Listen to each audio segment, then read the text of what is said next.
Des morts requises contre l'ancien président de la République démocratique du Congo, Joseph Kabila Kabange. Quel regard sur les déroulements de ces procès? Vous regardez HK6 Télévision à travers le monde. Bienvenue, mesdames et messieurs, à ce tout nouveau numéro de Face à Face qui a le plaisir de recevoir Maître Peter Mbala. Il est cadre UDPS, à qui nous disons bonsoir et bienvenue. Bonsoir, monsieur Christian Mouchampa. Et bonsoir à toutes les téléspectatrices et téléspectateurs de HK6.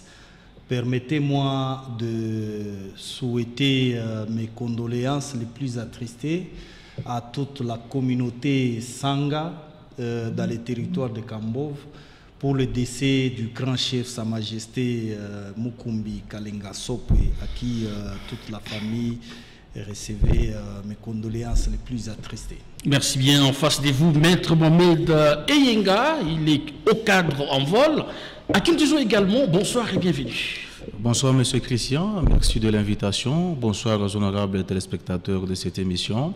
Bonsoir également à mon co-débatteur. Alors, c'est parti avec ces numéros de Face à Face. Comment, jusqu'ici, vous trouvez le déroulement du procès contre l'ancien président de la République démocratique du Congo, Joseph Kabila Kabange? On parle déjà de la peine de mort requise contre lui.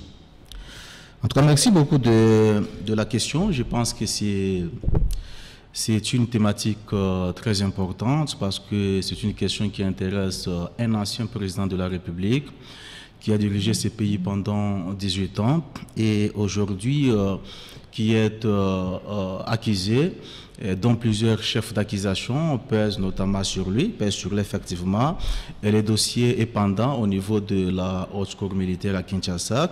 Mon analyse par rapport au déroulement de ces procès, d'entrée de jeu, je voudrais préciser que dans notre pays, tout Congolais peut être poursuivi, y compris l'actuel chef de l'État, M. Tshisekedi.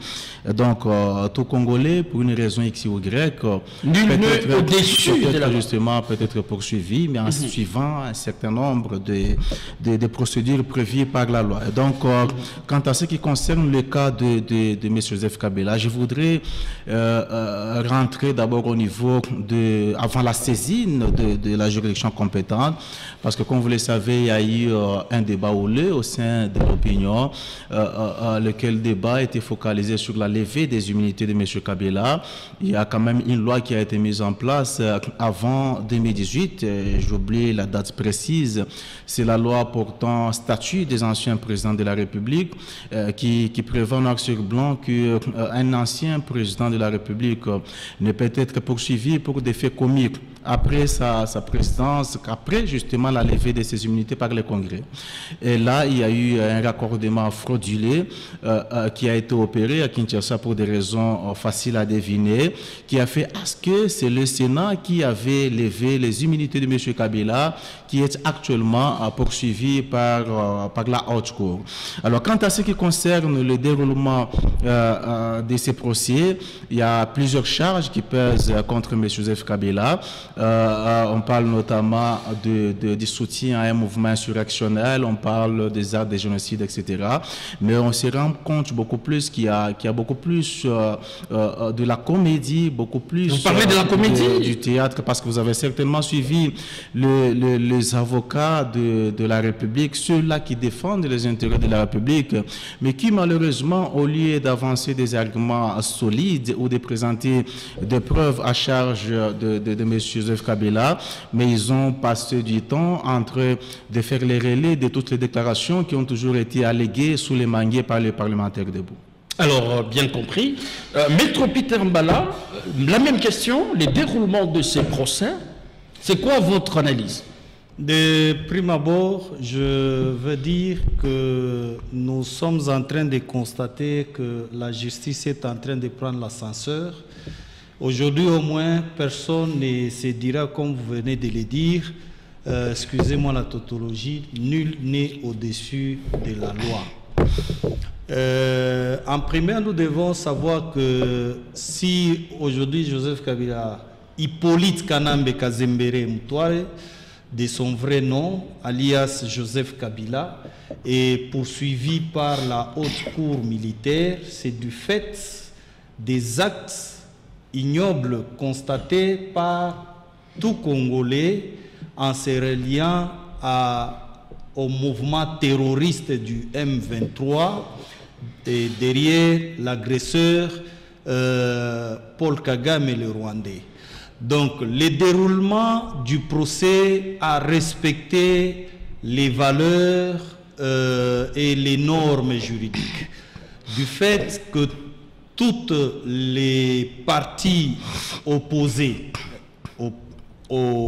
toutes les parties appelées au procès ont répondu favorablement et que les règles des jeux ont été respectées. Et je dois le rappeler que les juges ne sont pas les juges nés d'aujourd'hui. Ce sont des juges qui ont existé. Et il y a les ministères publics. Ce n'est pas un ministère public, un magistrat, un procureur né d'aujourd'hui. Y compris, comme Maître Yengal venait de le dire, les avocats n'ont pas présenté du théâtre. Ce sont des éminents avocats qui méritent respect. Ils ont présenté les faits et vous pensez que toutes les preuves étaient réunies pour que... Où rechercher les preuves? Du moment où on voit Hippolyte Kanambe, de son vrai nom, alias Joseph Kabila, déclarer devant les journalistes qu'on devrait laisser les terroristes exprimer leurs besoins. C'est déjà le premier élément intentionnel qui les lie au terrorisme. Deuxièmement, le fait de cheminer ensemble avec le pays agresseur, passer par le Rwanda, s'installer au milieu de terroristes aisément, cela aussi constitue un autre élément. Vous parlez des Goma. Donc, oui, mais c'est impossible. Il est désormais interdit de s'y rendre. Vous avez concédé cette partie et les contextes dans lesquels Goma se retrouve aujourd'hui, en tout cas, s'y rendrait, serait assimilé aux républicains, patriotes, et sera considéré comme un ennemi à l'agresseur et au terroriste.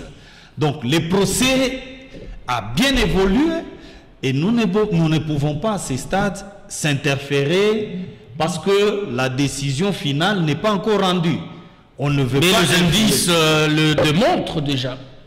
Alors, Maître Mohamed Enga, à quel niveau vous voyez la théâtralisation de manière pragmatique de ces procès? Avant de répondre à votre question, parce que vous avez posé une question intéressante à mon co-débatteur, justement en rapport avec les preuves, les éléments de preuve à charge de M. Joseph Kabila, il vous a cité deux éléments. Premièrement, il vous a laissé entendre que M. Joseph Kabila, lors d'une déclaration, avait soutenu les combats du mouvement 23 en disant qu'il faudrait qu'on puisse écouter les gens du mouvement 23 par rapport à leurs desiderata. Je pense que le fait pour quelqu'un de donner conseil aux autorités en leur demandant de pouvoir écouter le mouvement 23 et éventuellement analyser leurs desiderata ou leurs prétentions et voir dans quelle mesure répondre ne peut aucunement être considéré ou les considérer comme étant un allié de ce mouvement. Vous allez vous convaincre pour comprendre qu'actuellement, le régime en place est en pleine négociation avec le mouvement 23 au niveau des Doha. Et quand on parle de négociations, c'est-à-dire que chacune des parties apporte ses prétentions. Et le mouvement 23 a sûrement apporté sur la table de négociation son cahier des charges dans lequel est contenu toutes les prétentions du mouvement 23. C'est pour autant que nous devons considérer la délégation de Kinshasa au niveau des Doha comme étant alliée du mouvement 23. Deuxièmement, il vous dit que selon lui, parmi les éléments de preuve, simplement parce que Kabila s'est déplacé et est arrivé à Goma, où il a passé quelques jours, où je ne sais pas, il est toujours à Goma. Je voudrais ici préciser qu'à Goma, il y a plus de 4 millions, toutes les zones qui sont actuellement occupées, il y a plus de 4 millions de Congolais qui sont là. C'est pas pour autant que tous ces Congolais qui sont là peuvent sérieusement être considérés comme étant alliés du mouvement 23. Je pense que les gens qui nous dirigent doivent chercher sérieusement des preuves ailleurs pour charger M. Joseph Kabila et ne raconter ce qu'ils sont en train de raconter. Je voudrais ici rappeler à l'attention de mon co-débatteur que le 23 avril 2002, son parti à lui, à travers son leader charismatique, M. Tshisekedi, Etienne Tshisekedi, avait signé une alliance avec les RCD, avait même visité, foulé le sol qui était à l'époque, ou qui échappait à la gestion du régime légitime en place, dirigé à l'époque par M. Joseph Kabila. Il avait foulé le sol dirigé par M. Roberoa, qui dirigeait une rébellion et qui a ensanglanté la partie orientale de la République démocratique du Congo. Ce n'est pas pour autant que le régime de l'époque avait organisé un procès notamment contre M. Etienne Tshisekedi Mulumba, les considérant comme étant alliés de rebelles ou alors du Rwanda. Parce qu'effectivement, il avait conclu un accord avec le RCD et il était en alliance avec M. Paul Kagame. Je réponds maintenant à votre question. La théâtralisation de ces procès se situe à quel niveau? Je réponds aussi à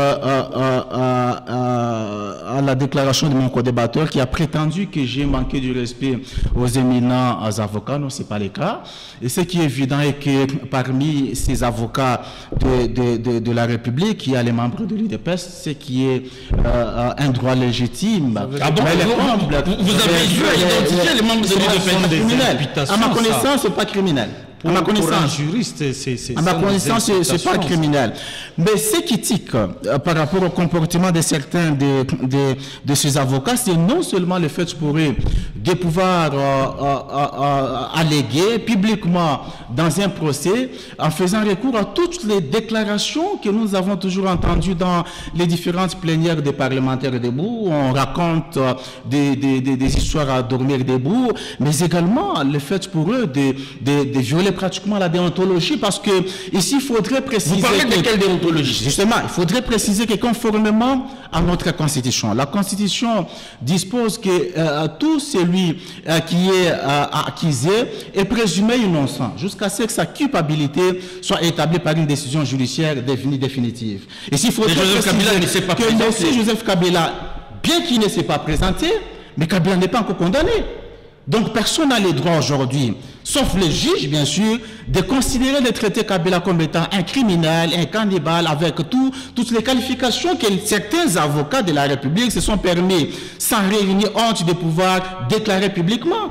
Ça, c'est une violation de la déontologie. Et donc c'est ça, où c'est à ce niveau où se situe la théâtralisation de ces procès, où les gens se permettent à ramasser des éléments de langage de nos compatriotes, que je respecte beaucoup, des parlementaires debout, et se présenter devant les juges avec toutes ces déclarations. En principe, devant les juges, on ne pouvait aucunement, par respect pour ce peuple qui nous respecte, qui nous suit, on ne pouvait aucunement se présenter devant les juges avec comme élément de langage les déclarations des parlementaires debout. Alors, est-ce qu'ici on peut dire que vous, UDPS, vous saluez la démarche de la justice simplement parce qu'il s'agit d'un opposant?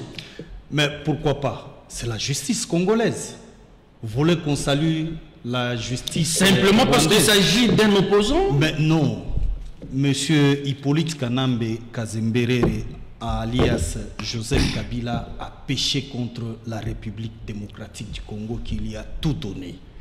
Je ne veux pas entrer dans les jeux d'un petit parti politique dont vous passez sur son directoire, il n'y a aucun membre. Vous parlez de quelle formation politique? En vol.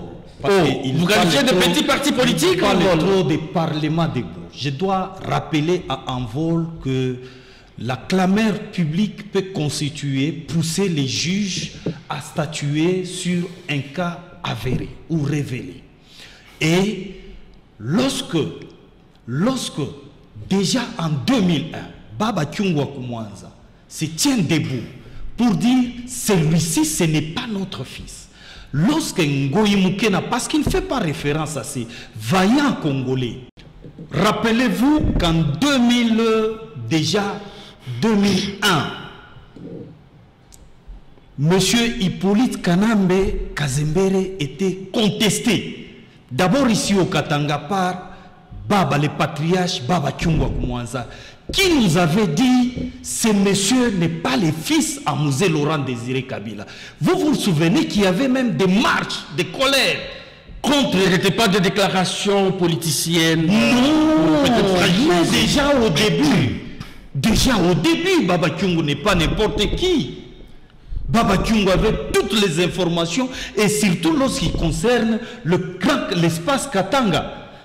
Rappelez-vous, est-ce que vous allez dire que Ngoyi Mukena a menti au peuple congolais?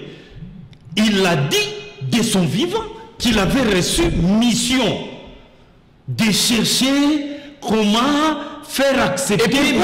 Hippolyte Kanambe. Pourquoi à son temps-là, il a été tué? Une démarche ne devrait-elle pas être amorcée? Mais il était tiré au clair. Il était placé par James Kabarebe comme président de la République. Baba Kyungwa était assumé à résidence surveillée. Il ne pouvait rien dire. Nous avions organisé des marches avec les Eyenga ici, dans le Rachop, pour crier à la dictature de M. Hippolyte Kanambe Kazembere, alias Joseph Kabila. Les gouverneurs de Bandundu, si j'ai bonne mémoire, les gouverneurs de Bandundu, tués à Kingakati, c'était pour quelle faute? C'est tout simplement parce qu'il s'est confié à sa population que les messieurs Moutou, Olaza Moutunabi sauté, c'est un Rwandais. Je vais rappeler à Maître Yengake, la clameur publique est l'un des moyens pour saisir les juges. Au-delà de la clameur publique, il y a la saisine d'office.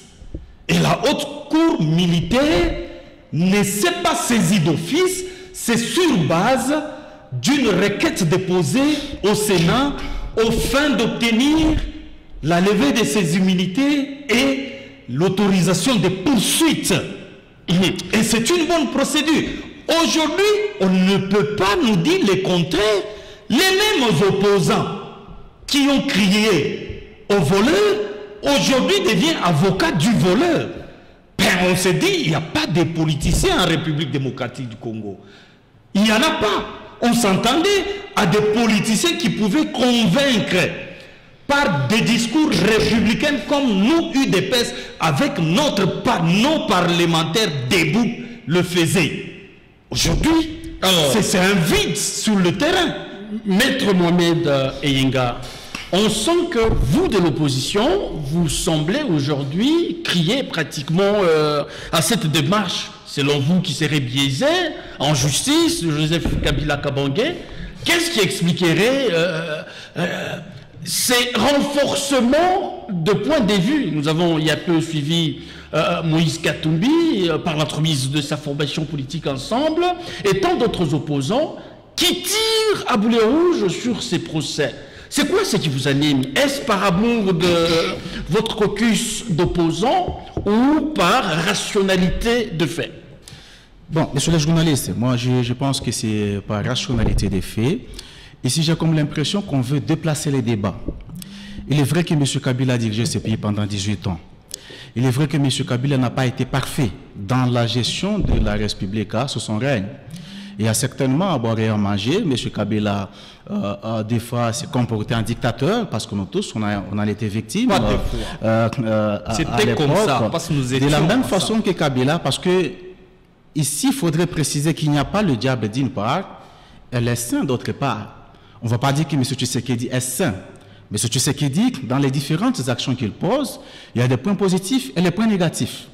Parce que vous allez vous rappeler que c'est sous les reins de M. Tshisekedi qu'on a empêché M. Moïse Katumbi à se rendre dans les Bas-Congo. Ce n'est pas sous les reins de M. Joseph Kabila. Bon. C'est sous les reins de M. Tshisekedi qu'on a caillassé la délégation, les cortèges de l'honorable Delis Sanga chez lui, à Kananga. Donc il y a effectivement à boire et à manger dans les deux cas. Que ce soit du point de vue de la gestion de M. Kabila, qui s'est comporté à l'époque des fois en dictateur, parce que comme je viens de le dire, mon co-débatteur l'a si bien rappelé ici, que nous étions victimes en 2015, 2016, 2017 de la barbarie du régime de M. Kabila, mais même sous le régime de M. Tshisekedi, il y a toujours des points négatifs. Il ne faudrait pas qu'on arrive à déplacer le débat. On sent que vous le défendez aujourd'hui. Est-ce qu'il y aurait de faits nouveaux pouvant vous permettre aujourd'hui de dire, par exemple, que Joseph Kabila ne serait forcément pas auteur de tout ce qu'on lui fait porter? Oui, parce qu'il a rappelé le fait, selon eux, que Kabila était à la base de la mort du gouverneur du Congo central. Je voudrais rappeler ici, sauf erreur de ma part, que M. Kabila n'est pas poursuivi par la haute cour pour des faits qu'il aurait commis sous son règne, ou pendant qu'il était président de la République. Il est poursuivi actuellement pour des faits qu'il a commis ou qu'il aurait commis après son règne. Vous comprenez? Notamment la prétendue alliance avec le mouvement 1-23. Pourquoi la prétendue? Parce que ce n'est pas encore prouvé noir sur blanc et le juge ne s'y est pas encore déclaré en affirmant à travers une décision judiciaire que M. Kabila a nommé cela. Je pense que mon co-débatteur a tout à fait raison d'affirmer cela. Moi, je suis un républicain. Je ne suis pas comme mon co-débatteur parce que lui, son parti politique, il se permet de pouvoir dire ce que le juge est censé dire. Bien que, malheureusement, des fois, il y a une certaine coïncidence. Comprenez? Moi, je suis un républicain. J'attends voir comment le juge va se décider. Ce n'est qu'à ce moment-là, je verrai s'il y a suffisamment les éléments, parce que sans ignorer que avant qu'un juge ne puisse se décider normalement, le juge se décide en motivant sa décision. Il y a des gens qui ont porté l'affaire de M. Joseph Kabila devant ces juges. Je voudrais parler effectivement de l'auditeur supérieur, de la haute cour bien sûr, mais également des avocats qui sont en train de défendre les intérêts de la République, qui sont censés défendre les intérêts de la République. Et le juge qui est en train d'analyser les faits et les droits va pouvoir se décider le moment opportun. Ce n'est qu'en ce moment-là qu'on pourra analyser. Mais pour le moment, Joseph Kabila Kabange, en tout cas ma connaissance, c'est Joseph Kabila Kabange, parce que c'est de lui qu'il s'agit. C'est lui qui est accusé devant la haute cour. Pour le moment, jusqu'à preuve du contraire, Joseph Kabila est innocent.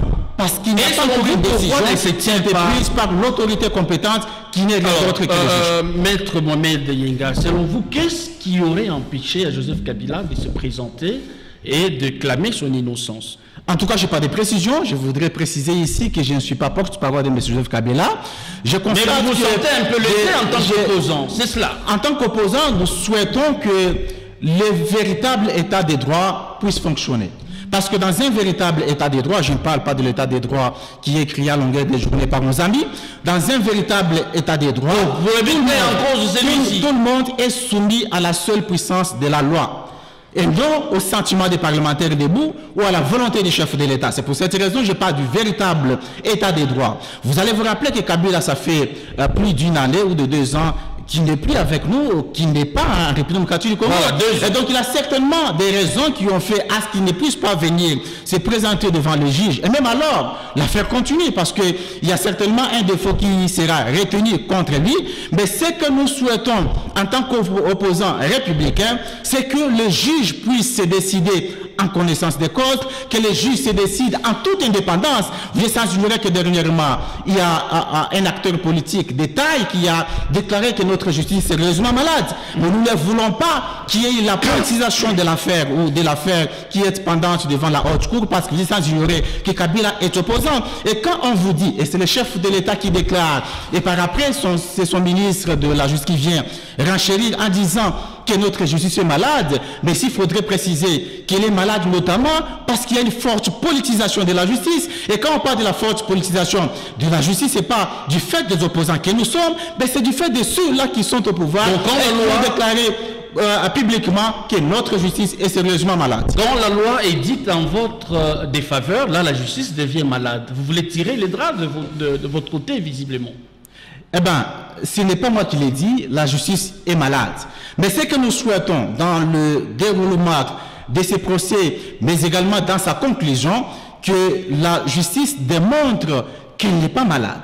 Que la justice en faisant quoi concrètement? En disant les droits au vrai sens du mot, c'est-à-dire en évitant une décision commandée politiquement.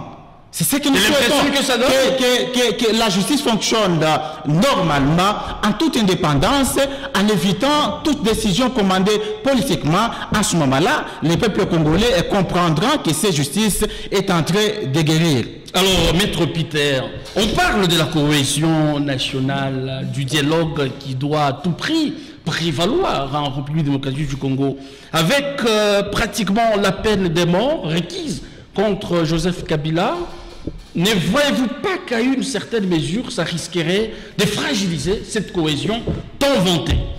Avant de répondre à la question de la cohésion nationale, je veux dire, nos amis savent ce qu'ils font. Ils sont en intelligence avec l'agresseur, mais ils ne veulent pas seulement les dire clairement. Vous parlez de quels amis? Vous, nos amis de l'opposition actuelle, opposition en carton. Nos amis sont en intelligence directe avec l'agresseur rwandais. Et vous avez des preuves? Les propos n'engagent que son auteur. Hein? Oui, oui. Mais comment voulez-vous? Il a parlé ici à Goma, il y aurait 4 millions de population, tout ça. Ils vivent sous terrorisme, sous la peur, devant Kalachnikov. Et vous voulez les comparer à un monsieur qui s'est fait milliardaire, qui a géré 18 ans, et on parle d'une agression rwandaise où on tue les gens sérieusement. Il tombe à Goma, il tient des réunions, il est aux côtés des tueurs, des sanguinaires. On veut le laver. Vous voulez que la justice rende quelle décision? Si la justice n'était pas indépendante, subissait les ordres de Tshisekedi, ou comme il l'appelle Chilombo, Moutamba ne serait pas devant la barre. Moi, votre invité aujourd'hui, je ne coupirai pas 2 mois de peine. Si la justice, parce que moi je suis fils de ces pouvoirs, de ces régimes, mais j'ai été en prison. J'ai coupé 2 mois. Donc, écoutez, la justice qui était tenue par M. Hippolyte Kanambe Kazembere à l'époque n'est plus la justice que nous connaissons aujourd'hui. Les juges travaillent en toute indépendance. Et nous les constatons. Donc vous ne reconnaissez pas l'état de maladie de la justice? Il est avocat. La justice était malade. La justice est en train d'être guérie. Et nous devons féliciter les efforts du chef de l'État à ce niveau-là. Parlons de la cohésion nationale. Je ne sais pas ce qu'ils appellent cohésion. Je pense qu'il va évoquer le calendrier ou le truc de la 5E et CC. Mais ce n'est pas ça la compréhension du peuple. La cohésion ne peut pas se dérouler autour de gens qui ne vous disent pas: oui, chers Congolaises et Congolais, nous sommes des sanguinaires. Nous avions violé cette femme à Goma. Nous avions décapité ces jeunes-là à Bukavu. Nous sommes en train de piller les minéraux en faveur du voisin. Ils doivent commencer par là. Donc, moi je suis autrement dit, demander le pardon public. Monsieur entre guillemets Soriano Nissim Danyora, Moïse Katumbi, aujourd'hui finalement, vous connaissez des noms à toutes les personnalités, à Soriano. Le nom de son père c'est Soriano. Et il ne peut pas me dire le contraire. Lui-même l'a toujours reconnu. Non, pas du tout. Mais lui-même, Moïse l'a toujours reconnu. Son père s'appelait Soriano. Et vous voulez qu'on l'appelle comment? Il s'appelle Soriano. Ce n'est pas du parlementaire debout. Nous sommes patriotes de la République. Aujourd'hui, ce monsieur devient avocat d'Hippolyte Kanambe Kazembere, alias Kabila. Hier, ce monsieur nous a dit que le monsieur, c'est lui le tueur à Beni. Le monsieur, c'est lui le tueur à Bunagana. Le monsieur, c'est lui le tueur de la démocratie. Aujourd'hui, en bon, c'est l'inconstance du subconstant. Ce n'est pas du dynamisme politique. Non, quel dynamisme? Quel dynamisme? Nous avons fait... Parce que vos ennemis d'hier sont devenus vos alliés. Et puis nous sommes restés constants dans notre lutte de Mobutu jusqu'à Mouzé, en passant par Mouzé jusqu'à Kabila, fils. Kabila, pas fils, Kabila prétendu fils. Vous voyez? Parce que quand nous parlons de prétendu, c'est du fait des nouveaux éléments qu'on vient d'éjecter dans les communs des mortels que sa mère, Maman Sifa, aurait donné naissance et serait née en 1971. Là, ce ne sont pas les informations des réseaux sociaux. Mais quand les éminents juristes vous donnent... C'est une question que je vous pose. Est-ce que vous ne seriez pas en train de vous baser sur les racontards des réseaux sociaux? Monsieur Hippolyte donne les preuves contraires et je dois vous informer qu'il y a déjà des investigations à la CENI parce que Maman Sif avait voté, Maman Sif a voyagé, sa date de naissance sera présentée d'ici là avec passeport à l'appui, carte d'électeur à l'appui, son âge à l'appui. Elle est née en 1961 et Joseph Hippolyte Kanambe, alias Joseph Kabila, est né en 1971. C'est du viol, ça. C'est du viol. C'est pas de l'acharnement, ça. C'est du viol. Si M. Laurent Désiré Kabila était en vie, il serait poursuivi pour viol sur mineur. Oh. Ben oui. Alors, Maître Mohamed Eyenga, vous qui ne misez que sur la cohésion nationale, pensez-vous qu'avec la condamnation de Joseph Kabila, la démarche relative à la cohésion nationale serait-elle biaisée? Bon, moi je pense que dans les cas où M. Kabila est condamné par l'autorité compétente, cette condamnation donnera un coup de poignard à la faible cohésion nationale dans notre pays. Parce que vous êtes sans ignorer qu'il y a effectivement différentes démarches qui se font non seulement au niveau international, mais également dans la sous-région. Et nous, de l'opposition, nous préférons à ce qu'à l'interne, notamment avec le prélat catholique, qu'on puisse organiser des échanges entre différents acteurs politico-sociaux. Donc, principalement, les acteurs, les grands acteurs, notamment M. Joseph Kabila, qui est un acteur de taille dans notre pays, parce que vous êtes sans ignorer que Kabila a quand même dirigé ce pays pendant plusieurs années. Nous osons croire que le régime va finalement mettre de l'eau dans son vin, parce que tout ce qui se passe là, écoutez, il y a toujours une certaine autorisation de ces régimes. Vous n'avez qu'à voir la façon dont mon co-débatteur parle de Kabila sur ce plateau pour comprendre que tout ce qui se passe là, le régime n'est pas innocent. Donc il y a toujours une certaine autorisation de ces régimes. Ce que nous souhaitons pour nous autres, c'est la cohésion nationale, parce que vous êtes sans ignorer qu'il y a de l'insécurité de plus en plus grandissante dans ces pays et dans ces régimes, et dans l'incapacité la plus totale de pouvoir, l'insécurité la plus totale de pouvoir sécuriser chacun des Congolais. Et si je voudrais préciser que les opposants n'ont pas été votés pour sécuriser les Congolais, il y a quelqu'un qui a présenté, j'estime qu'il avait présenté un projet de société, j'estime qu'il en avait, qu'il avait présenté un projet de société, et j'estime que dans ces projets, il était censé avoir une idée sur la situation globale de notre pays, notamment la question de l'insécurité à l'est du pays. Et j'estime également que dans ces projets de société, il y avait des propositions concrètes pour mettre fin à cette guerre. Mais on se rend compte que avant l'arrivée de M. Tshisekedi au sommet de l'État, et pendant qu'il est président de la République, la situation sécuritaire ne fait que se dégrader. Vous allez donc comprendre. Votre débatteur, vous allez donc comprendre. Et estime que vous êtes auteur de cette insécurité.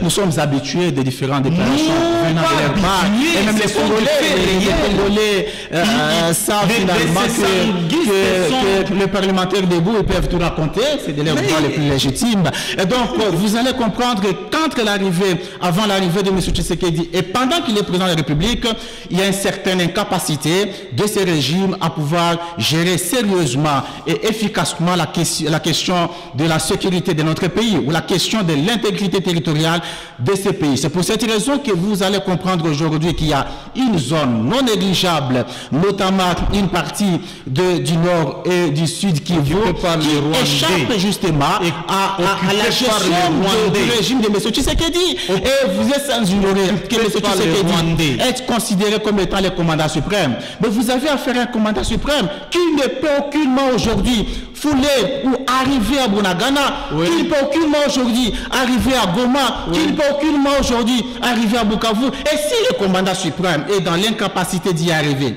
à combien plus forte raison chacun des Congolais. Et ils doivent accepter que leur politique sécuritaire est déficitaire. C'est pour cette raison que nous autres, nous en appelons à la conscience de tout le monde. Nous en appelons à la cohésion nationale, à la compréhension mutuelle pour qu'on se mette autour d'une table, échanger notamment sur les causes profondes qui sont à la base de la situation que nous connaissons à l'est du pays et éventuellement proposer des pistes de solutions, des solutions idoines qui nous permettront de pouvoir mettre fin à la guerre de façon pacifique.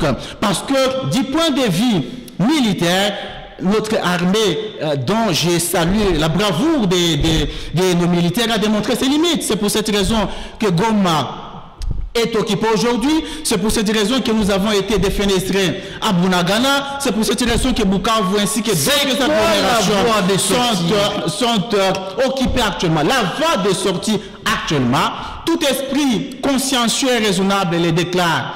L'unique voie de sortie actuellement, c'est le dialogue.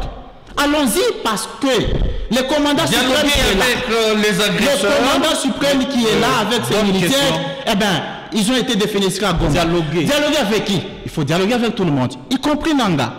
Mais ils sont déjà en pleine négociation avec Nanga à Doha. C'est Nanga qui est représenté à Doha. Et AFC, pendant que Nanga envoyait les gens là-bas, ils sont en pleine négociation avec Nanga. Et nous souhaitons qu'on puisse élargir parce que même au niveau interne, ils ont créé plus de frustration et surtout qu'ils ont une certaine expertise à coller des nationalités étrangères à tout celui qui allègue de fait ou qui donne si vous voulez, un avis contraire à l'avis du régime en place. À ce moment-là, on vous colle une nationalité. Ça, c'est une expertise du régime en place. Ça, c'est une expertise du parlementaire de vous et nous vous en concédons. Et donc, c'est qu'on doit faire aujourd'hui. C'est qu'on doit comprendre et quand on déclare poison rwandais, c'est ça le poison rwandais d'intoxiquer la population aux allégations fallacieuses de nos amis qui n'ont pas le temps de réfléchir pour établir la paix et la sécurité, qui n'ont pas le temps de pouvoir résoudre la question du social de la population congolaise qui ne fait que se dégrader, qui n'ont pas le temps même de résoudre la question des embouteillages à Kinshasa, mais qui passent le temps à coller la nationalité étrangère si vous voulez, ça a été résolu. Les embouteillages là, mais je vous c'est un exemple de parce que vous ne faites que vous conspirater, vous ne faites que vous distinguer dans des discours de lamentation. Quand vous suivez les membres de ces régimes, quand vous suivez même les chefs de l'État, eh bien, l'erreur, c'est quelqu'un d'autre. La faute, c'est Kabila. La faute, c'est Nanga. La faute, c'est le mouvement 23. Pendant que même les embouteillages à Kinshasa, ça c'est Nanga qui vous interdit ou qui vous empêche de résoudre la question des embouteillages à Kinshasa. C'est Nanga qui vous empêche de pouvoir résoudre la question du social de la population congolaise. C'est Nanga qui vous empêche de majorer les salaires des fonctionnaires de l'État. Acceptez vos erreurs, acceptez votre incapacité. Alors, Maître Peter, pendant que vous estimez que le dialogue, la cohésion nationale n'excluerait pas des poursuites judiciaires, Mais il y a des pourparlers entre les agresseurs et les gouvernements. Non. Il faut faire très attention à l'initiative internationale qui estimerait que trop c'est trop, le sang des millions de Congolais a coulé et que les minéraux du pays sont pillés et remplissent les poches de multinationales et des complices et des infiltrés comme Hippolyte Kanambe. Je ne veux pas entrer sur des débats terre à terre que embouteillage à Kinshasa. Quand vous analysez la... Vous répondez à ma question et non pas le point soulevé par votre débatteur. Je ne veux pas entrer sur ces débats-là. Je veux dire, pour nous, la cohésion nationale existe bel et bien. Elle est effective. Elle est bel et bien effective. Ah bon, il n'y a pas de frustrés? Non, les frustrations sont les anciens gestionnaires du pays à tous les niveaux qui aujourd'hui se voient perdants et ne sachant pas comment se comporter en tant qu'opposition, se disent nous sommes frustrés. Mais dans la population, il n'y a rien de frustration. En tout cas, dans la population où nous vivons, à la cité, on devrait sentir au moins une déchirure entre communautés. Ça n'existe pas. Néanmoins, nous savons, parce que je l'ai dit très bien, que les amis ici d'Elie Sesanga, qui sont en intelligence avec l'agresseur rwandais. Oh là là, c'est une déclaration grave aussi. Mais j'assume ce mais ça ne surprend personne. J'assume. Quand ils évoquent la cohésion autour de Nanga, Nanga représente quoi? Nanga a été président du Sénat. Comment il a géré? Ces frustrations ne peuvent pas impacter la vie de la République. Mais ça fait quoi, Doha, si ça ne peut... Non, c'est par imposition du Rwanda qui est son parrain. Le chef de l'État a joué sa haute diplomatie et les décideurs du monde ont imposé Paul Kagame. Vous le voyez encore, ça est faire des agitations comme avant. Il est réduit comme un petit gamin. Et bientôt, je vous rassure, avec cette diplomatie de Félix-Antoine Tshisekedi Tshilombo, plusieurs qui se disent aujourd'hui opposition vont se taire, peut-être définitivement. Des opposants en mallette en carton. Nous sommes un parti qui incarne une lutte de plusieurs années. Et c'est quoi cette lutte? C'est quoi le fruit de cette lutte-là? Le détournement, c'est ça? Sans être, mais les détournements, nous sommes le premier à les dénoncer. Nous sommes le premier à dénoncer. Quels sont les fruits de la prétendue lutte des détourneurs? Ce sont les caciques du PPRD qui avaient à l'Union sacrée. La plupart des détourneurs sont les fruits de la prétendue lutte des détourneurs sont les caciques du PPRD. Ce sont vos alliés. Ce sont vos alliés. Qui sont venus nous infiltrer. Ce sont vos alliés. Les fils de Tiens Tshisekedi Wamulumba. Parlez-nous des fruits de votre prétendu. Quels sont les fruits? Je dis ceci. Quels sont les fruits? En rapport avec la sécurité congolaise qui nous suit. La sécurité à l'est de la République démocratique du Congo, notamment dans les grandes villes, à Goma, tout comme à Bukavu. Je vous rassure, je suis fils maison du pouvoir ici. Je vous rassure que les choses vont plus vite. Et bientôt, ça fait 7 ans sans dialogue la population de l'Est vivra à part les voyages inutiles, vous ne faites rien, vous continuez à promettre. Nous, on voyage. Il faut être au pouvoir pour voyager. Vous continuez à parler du bientôt. Ce sont des débats téméraires. Parlez-nous des fruits de votre prétendu lutte. La lutte de l'UDPS doit être à 7 ans. Parlez-nous des fruits. C'est les fruits que vous êtes disparus. Où sont les fruits pour l'intérêt général? Vous êtes dissous du terrain. C'est ça l'intérêt général. La rue, voilà. Si vous êtes les gens qui sont venus au pouvoir pour le pouvoir, qui ne savent pas pourquoi ils sont là pour l'intérêt général, qui ne viennent foutu dans tous les secteurs de l'intérêt général. Vous êtes là, montrez-nous les fruits. Mais nous les vous êtes en faveur des populations congolaises. Vous êtes parti. Vous êtes incapable de parler de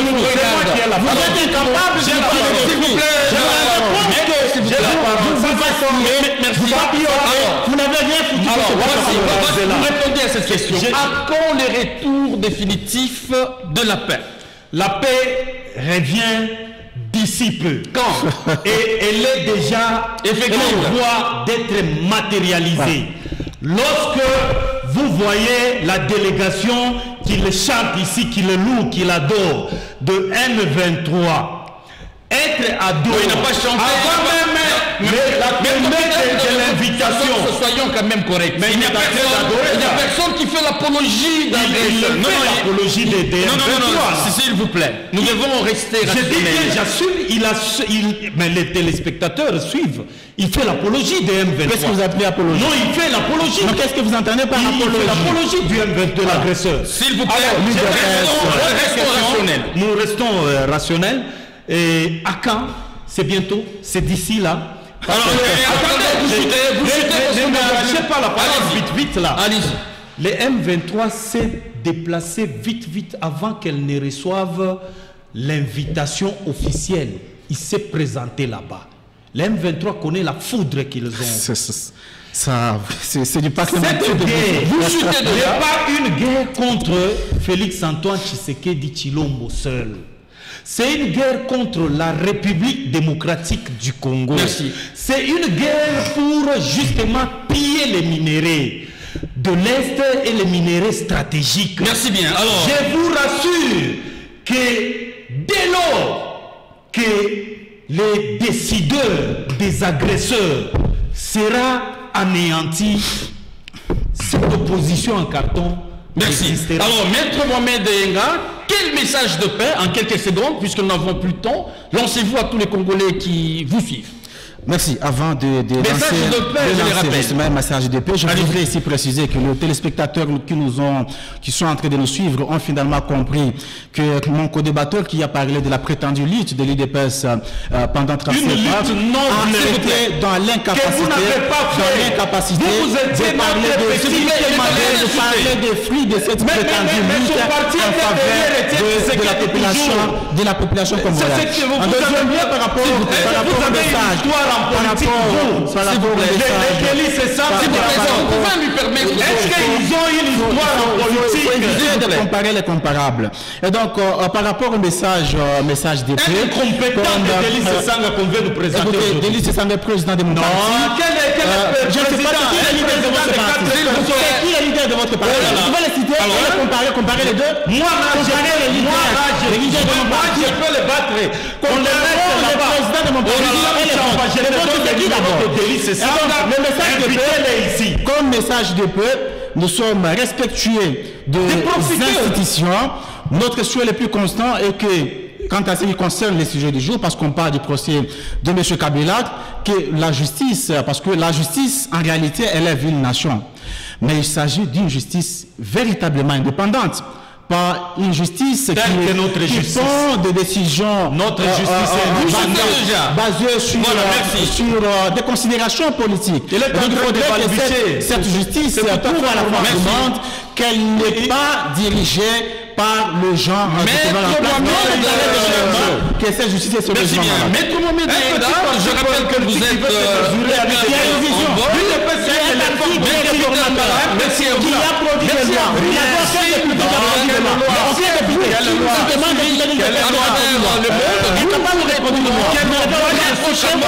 Avec la même détermination, d'ici la portée bien.